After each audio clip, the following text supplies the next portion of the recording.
Hey, this is Mass X with a brand new One Punch Man the Strongest video. And yes, who do we have in front of us today? SSR plus King is here, boys and girls.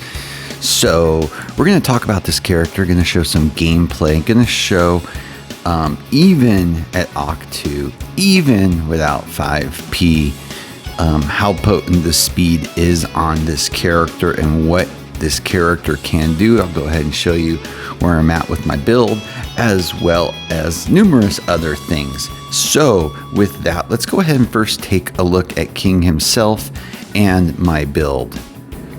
So just as you're aware, as well as I will have a separate video with my entire pull session on the Awakening Wheel if you want to go ahead and see how that works. But in the top left hand corner you have the Awakening Wheel. You click on that and we'll get into the more logistics of that. You can watch it in the other video I have, but just know for purposes of the wheel, you have a finite amount of tickets that you will be able to get in the store with gems, and then the rest have to be purchased either with money or with funds if you have some. So just keep that in mind. So taking a look at King right now, let's go through him really quickly. Basic attack, heals any target for 150% of attack as HP. For his ultimate, inflicts the enemies with fear, seals 2 energy for 1 turn. When same effects coexist, the strongest one is active. Downgrades the resilience / tenacity of the 3 enemies with the highest max HP to 60% tenacity, and restores HP to 2 allies with the lowest HP percentage. And that's 300% of attack.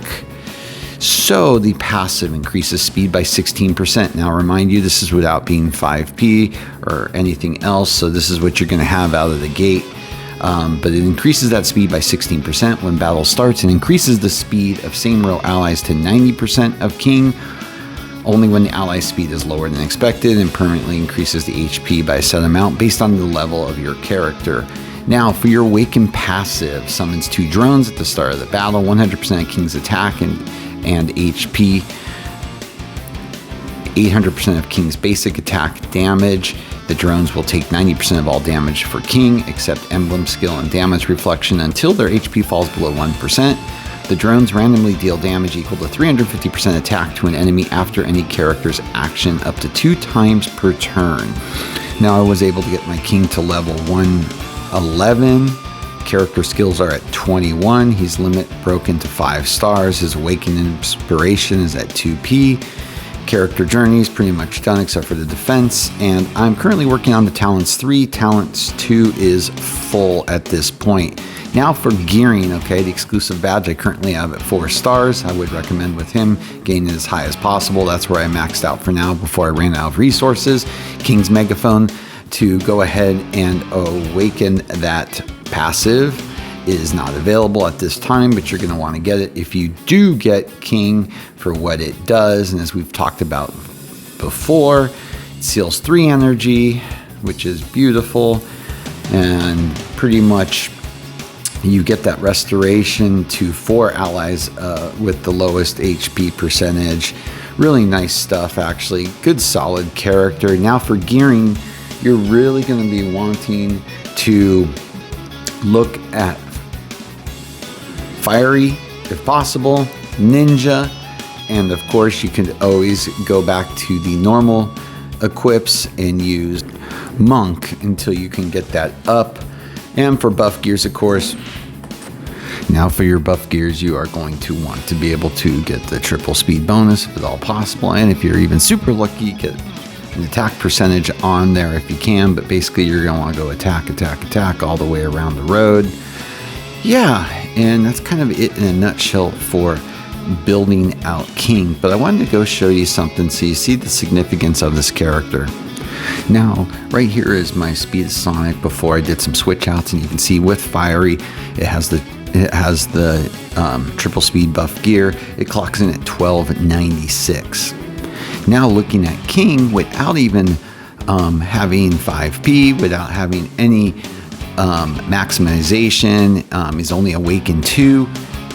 there you go. You can see 1420, so you can already see the difference that you can get out of king just out of the gate for speed purposes. Also, to keep in mind when you awaken him, skip the defense on awaken 2, and then after you awaken to him, you can go ahead and hit speed again, so you can maximize the speed on him when you're awakening him. So keep that in mind, definitely, because that's a big plus. Don't mess that up. I'll go ahead and show you guys a little bit of gameplay here. Putting king into the lamp, I put him on the front line. I want him to speed up Boros as well as CK, and boom, get a little energy seal. You get everybody else doing their follow-up actions. You get kings, boom, boom, boom.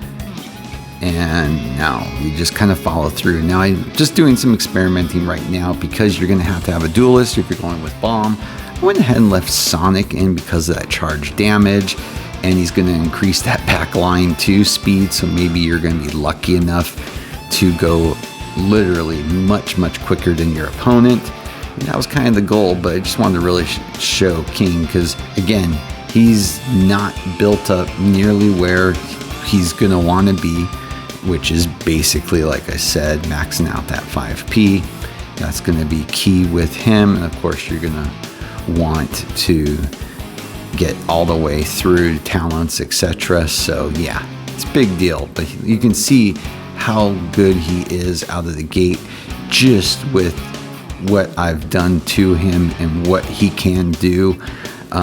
He's just a solid character. But again, there isn't a bad SSR character.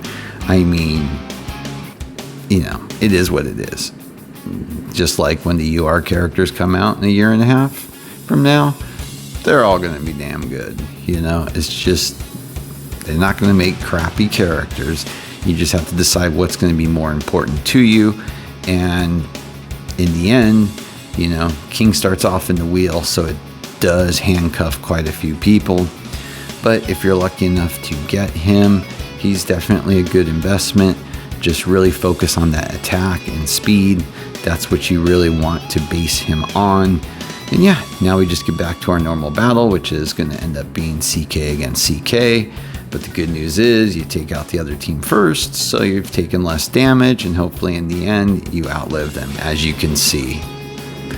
But that's it in a nutshell. I'll have more gameplay. I'm going to be using him and taking some chances with Endless Battle Zone tonight, so we will see how he holds up. It may backfire on me, but I don't care. I just want to go ahead and keep testing him and see where he's at. So let me know if you're pulling for him, or if not, if this is a hard skip, because you're free to play. Remember though, too, I would recommend you can get what tickets you can, because you can hold on to those for the next time a wheel comes around with a different character. So with that, as always, please like and subscribe. It helps a lot. Have a great day.